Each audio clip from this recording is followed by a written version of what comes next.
అందరికీ నమస్కారమండి. తెలుగు కథల సంపుటికి స్వాగతం. నా పేరు శ్వేత. ఈరోజు మనం చెప్పుకోబోయే కథ తిరుమల శ్రీ పివివి సత్యనారాయణ గారు రచించిన ఎంత పని చేశావే అనే కథను విందామండి. కథలోనికి వెళ్లే ముందు మన ఛానల్ని మొదటిసారిగా చూస్తున్న వారైతే సబ్స్క్రైబ్ చేసుకోవడం మర్చిపోకండి. కథను పూర్తిగా విన్న తర్వాత లైక్ చేయడం, షేర్ చేయడం అస్సలు మర్చిపోవద్దండి. ఇంకెందుకండి ఆలస్యం, కథలోనికి వెళ్ళిపోదాం. ఎంత పని చేశావే? నీకసలు ఆ పాడు ఆలోచన ఎలా వచ్చిందే? అరచి కేకలు పెడితే ఎవ్వరూ వచ్చేవారు కాదా? నీదే కాకుండా మా అందరి జీవితాలు కూడా నాశనం చేశావు కదుటే. హంతకురాలి చెల్లెల్ని ఎవరు పెళ్లి చేసుకుంటారే అంటూ కళ్ళనీళ్లు పెట్టుకుంది అమ్మ. ఫ్రెండ్సు, పార్టీలు అంటూ రాత్రిళ్ళు ఊరమ్మట తిరిగుండకపోతే ఇలా జరిగేదేనా? ఇప్పుడు నీ గతేంటి? ఆ పెళ్లి వాళ్లకు నేనేం సమాధానం చెప్పను? వీధిలో ఎలా తలెత్తుకుని తిరగగలను నేను అంటూ విరుచుకుపడ్డాడు నాన్న. అమ్మా నాన్న మాటలకు నిర్ఘాంతపోయాను నేను. కన్నవారి అనూహ్య స్పందన నన్ను విచలితురాలిని చేసింది. ఆపద నుండి వెంట్రుక వాసిలో తప్పించుకున్న కూతుర్ని, ఆ సందర్భంగా మరో ఆపదలో చిక్కుకున్న కూతుర్ని కడుపులో పెట్టుకొని ఓదార్చవలసిన వారే అలా నిష్ఠూరంగా కఠినంగా మాట్లాడుతుంటే నా మది తిమ్మిరెక్కిపోయింది. పోలీస్ స్టేషన్ లాకప్లో నుంచి చూస్తున్న నాకు వాళ్లే కటకటాల వెనక ఉన్నట్లుగా అనిపించింది. సమాజం పిరికితనం, ఏళ్ళు పైపడినా ఇసుమంతైనా మారని మనస్తత్వాలు అనే కటకటాల వెనుక వాళ్ళు ఉన్నట్టుగా అనిపించింది. నాన్న, నేను రాత్రులు పబ్బులు, పార్టీలు అంటూ విశృంఖలంగా బయట తిరగటం లేదు. నా స్నేహితురాలి బర్త్డే పార్టీకి వెళ్ళటం తప్ప, దారిలో ఎదురైన ఆపద నుండి నన్ను నేను రక్షించుకునే క్రమంలో ఓ మృగాన్ని చంపటం ఘోర నేరమా? ఒకవేళ పిరికితనంతో ప్రవర్తించి వాడి స్థానంలో గనక నేనే ఉండుంటే మీరు హర్షించేవారా అని గట్టిగా అరవాలనిపించింది నాకు. కానీ ఎదురు చూడని వారి రీతితో అచేతనంగా మారిపోయిన నా మనసు, తనువు అందుకు సహకరించలేదు. రాత్రంతా లాకప్లో మగ్గుతూ ఎప్పుడెప్పుడు తెల్లవారుతుందా, ఎప్పుడెప్పుడు నా వాళ్లను నేను చూస్తానా అని తప్పించిపోయాను. అమ్మ ఒళ్ళో తలపెట్టుకొని మనోభారం తీరేంత వరకు తనివి తీరా ఏడవాలనుకున్నాను. నాన్న చెప్పే స్వాంతన వచనాలతో వీగిపోతున్న నా మనోధైర్యాన్ని పుంజుకోవాలి అనుకున్నాను. వారు నన్ను ఓదార్చి ధైర్యం చెబుతారని ఆశపడ్డాను. ఆ విపత్కర స్థితిని ఎదుర్కొనేందుకు నాకు కొండంత బలాన్ని చేకూర్చుతారని ఆశించాను. కానీ ఇప్పుడు జరుగుతుంది ఏంటి? వారి పలుకులు ములుకుల్లా నా మదిలో గుచ్చుకుంటున్నాయి. నా మనోధైర్యం పైన దెబ్బతీస్తున్నాయి. కుటుంబపు పరువు గురించి, నా చెల్లి పెళ్లి గురించి ఆలోచిస్తున్నారే తప్ప నన్ను ఈ విషమ పరిస్థితి నుంచి ఎలా బయటపడేయాలా అన్న ఆలోచన వారిలో మచ్చుకైనా కనిపించటం లేదు. ఇదంతా నా దురదృష్టం కాక మరేంటి? అమ్మ నాన్న ఇంకా ఏమిటేమిటో అంటున్నారు, కానీ అవేవీ నా బుర్రలోకి దూరటం లేదు. దానికి కారణం నా మనసు గతం అనే జారుడు బల్లను ఎప్పుడో ఎక్కేయటమే. బీటెక్ పాస్ అయి ఓ సాఫ్ట్వేర్ కంపెనీలో టెక్నికల్ రైటర్గా ఉద్యోగం చేస్తున్నాను నేను. నెలకు 30,000 జీతం. 50వ పడిలో ఉన్న నాన్న ఓ బ్యాంకు క్లర్క్, అమ్మ గృహిణి, చెల్లి నేనే సంతానం. మా ఇద్దరికీ 10 ఏళ్ల తేడా ఉంది. తానిప్పుడు 9th క్లాస్ చదువుతోంది. మా కంపెనీ ఉన్న కాంప్లెక్స్లోనే వివేక్ పనిచేస్తున్న ఎంఎన్సీ కూడా ఉంది. వివేక్ సంపన్న కుటుంబానికి చెందినవాడు. సాఫ్ట్వేర్ ఇంజనీర్గా నెలకు 60,000 తెచ్చుకుంటున్నాడు. నాది అమ్మ పోలిక కావటంతో కలువ కన్నులతో అందంగా కుందనపు బొమ్మలా ఉంటాను అని అందరూ అంటుంటారు. వివేక్ నన్ను ఎప్పుడో చూసి మనసు పారేసుకున్నాడట. నా గురించి తెలుసుకొని ఓ శుభదినాన పెద్దల్ని తీసుకొని మా ఇంటికే వచ్చేశాడు. నన్ను పెళ్లి చేసుకుంటాను అన్నాడు. నాకంటే 2-3 ఏళ్లు పెద్దవాడతను. చాలా హ్యాండ్సమ్గా ఉంటాడు. నాకు పై సంబంధం చూస్తున్నట్టుగా తెలిసి పరిగెత్తుకు వచ్చింది మా మేనత్త, నాన్నకి చెల్లెలు. కొడుకుతో గ్రామంలో ఉంటుంది. భర్త లేడు. వాసు బావ నాకంటే ఏడాది పెద్దవాడు. చదువును 10వ తరగతితోనే అటక ఎక్కించేసి నాగలి చేతపట్టి అరక దున్నటం ఆరంభించాడు. మొదటి నుంచి వ్యవసాయం అంటే తనకు ఇష్టం. మామయ్య సంపాదించి పెట్టిన 5 ఎకరాల పొలం ఉంది. నాకు మేనరికం చెయ్యమని అమ్మను నాన్నను ఎంతగానో బతిమాలింది అత్తయ్య. నాన్న మౌనం వహిస్తే అమ్మ మాత్రం కుండ బద్దలు కొట్టేసింది. ఇంజనీరింగ్ చదివి ఉద్యోగం చేస్తున్న పిల్లను చదువులేని అరక దున్నుకునే వాడికిచ్చి ఎలా చేస్తాను అనుకున్నావు అంటూ. అత్తయ్యను చూస్తే జాలేసింది నాకు.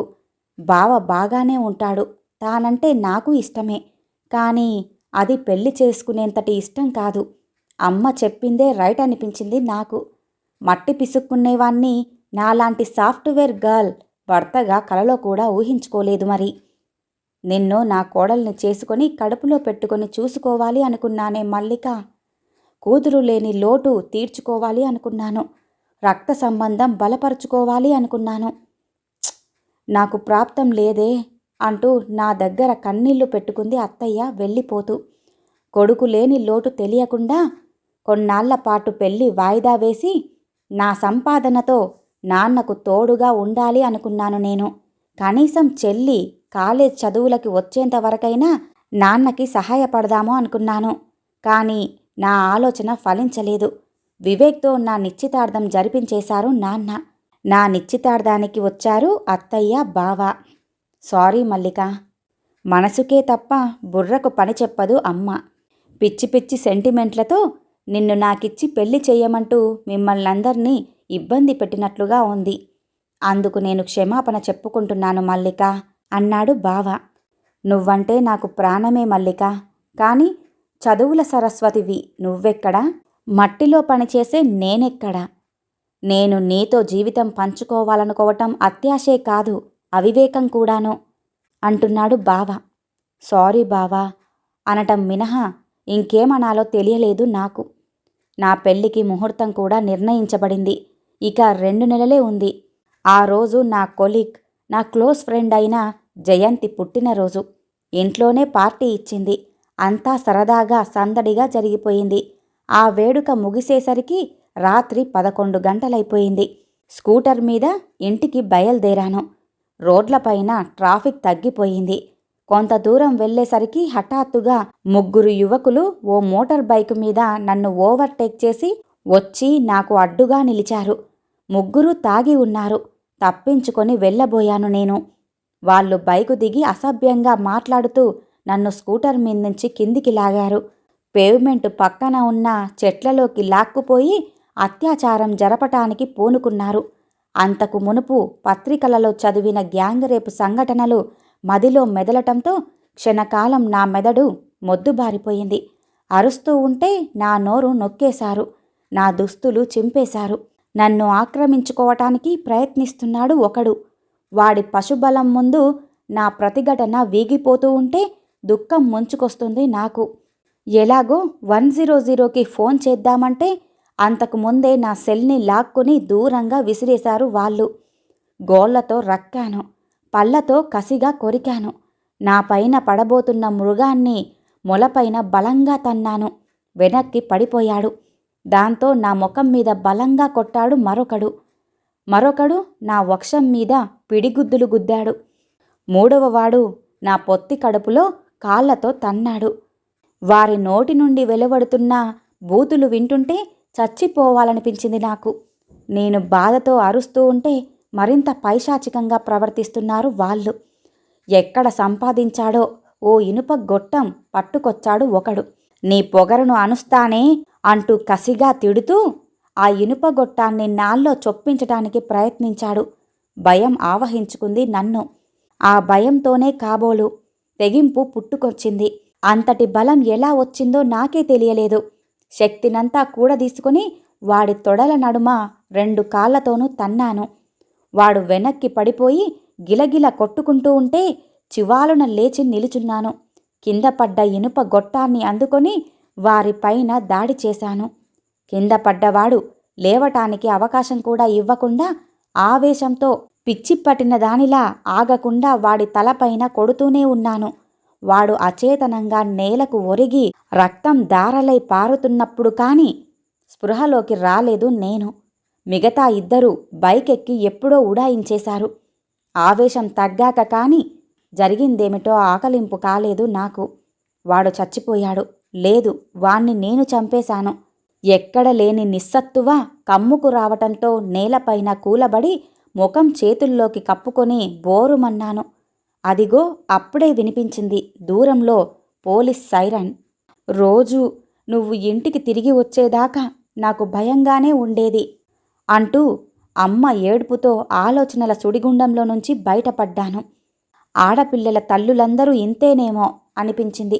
ఆ భయమే స్త్రీని నిర్వీర్యం చేస్తుంది, నిర్భీతితో ముందడుగు వేయటానికి నిరోధకమవుతుంది. అమ్మ నాన్న తమ ధోరణిలో తాము మాట్లాడుతూ ఉంటే వారి రాక నా దిగులును అధికం చేసిందే తప్ప ఉపశమనం కలిగించలేకపోయింది. నా మది ఒంటరితనాన్ని కోరుకోసాగింది. వాళ్లను వెళ్ళిపొమ్మని చెప్పి వెనుదిరిగాను.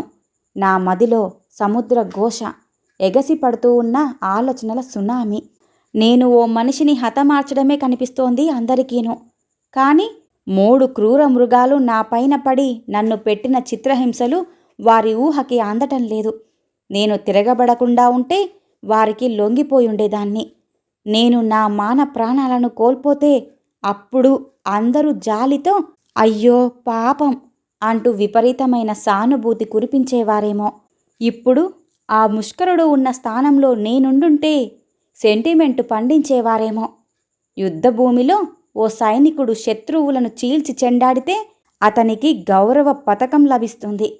విధి నిర్వహణలో పోలీసులు ఓ కరుడుగట్టిన నేరస్తుణ్ణి కాల్చి చంపితే అది హీరోయిజం అవుతుంది.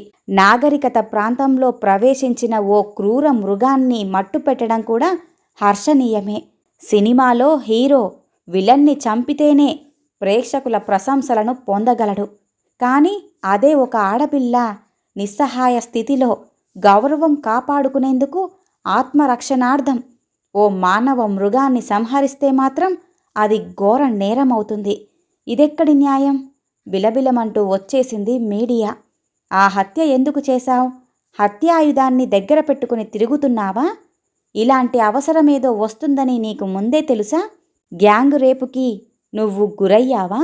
ఎంతమందున్నారు? వారిలో నీ బాయ్ ఫ్రెండ్ కూడా ఉన్నాడా? పోలీసులకు ఎందుకు ఫోన్ చేయలేదు? అసలు అర్ధరాత్రి వేళ నీకు అక్కడ ఏం పని?